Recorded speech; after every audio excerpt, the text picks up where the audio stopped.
Okay, Chapter 4. Chapter 4 covers the time value of money. The time value of money may be the most important topic that we will cover this semester. It is central to almost all of finance, um, and you will use this information in just about every chapter that we will cover for the rest of the semester. So I encourage you to put a significant amount of effort into learning this material. So, all right, so what are we going to learn here? We're going to talk about and learn about different types of cash flow patterns. This cash flow streams that may be seen or are seen in business.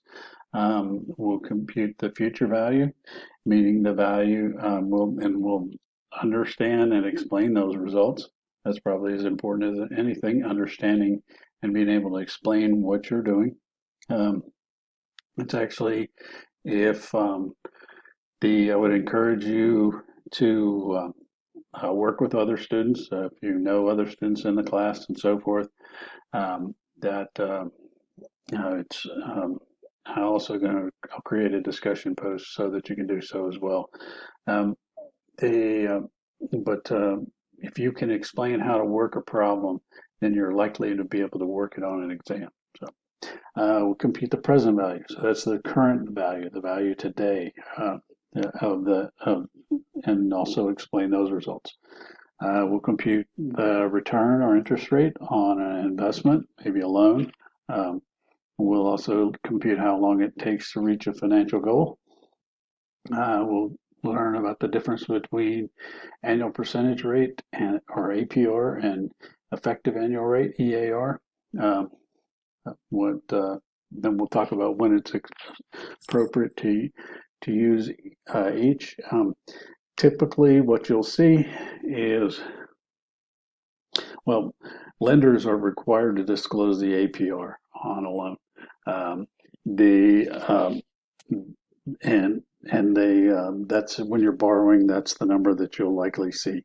It's except for one case, it's always lower than the EAR. The if a loan or an investment has annual compounding, the EAR and APR are equal. Otherwise, the EAR or effective annual rate is going to be higher. And we'll learn about that later in the chapter. We'll talk about an amortized loan. What is an amortized loan? Your mortgage, your car payment, those are all amortized loans. We'll talk about computing amortized loan payments. We'll also talk about, this is not worded very well, part B is calculating the payoff on a loan.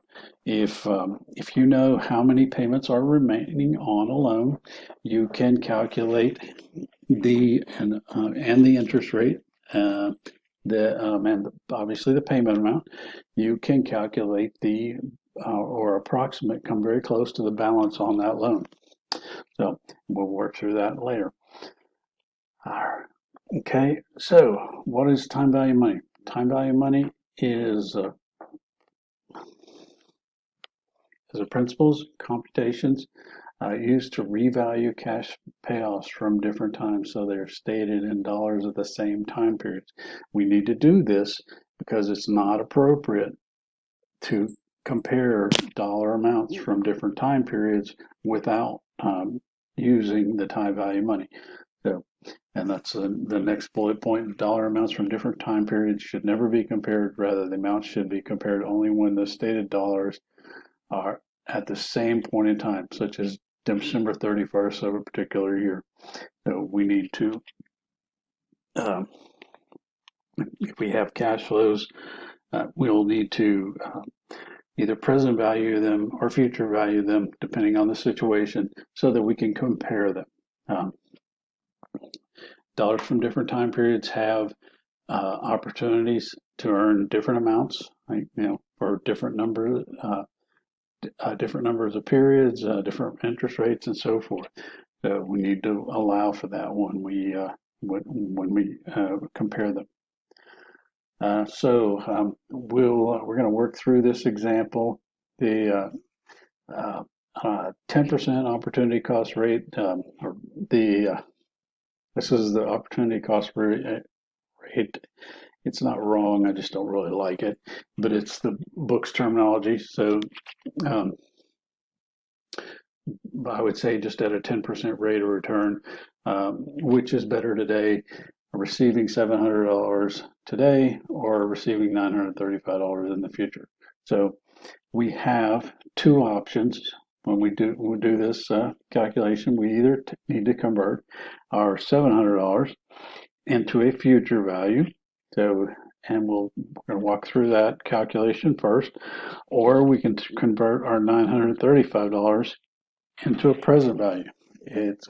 This is a fairly simple calculation. You actually can do this without a financial calculator. That as we move forward in these calculations, they will become more complicated.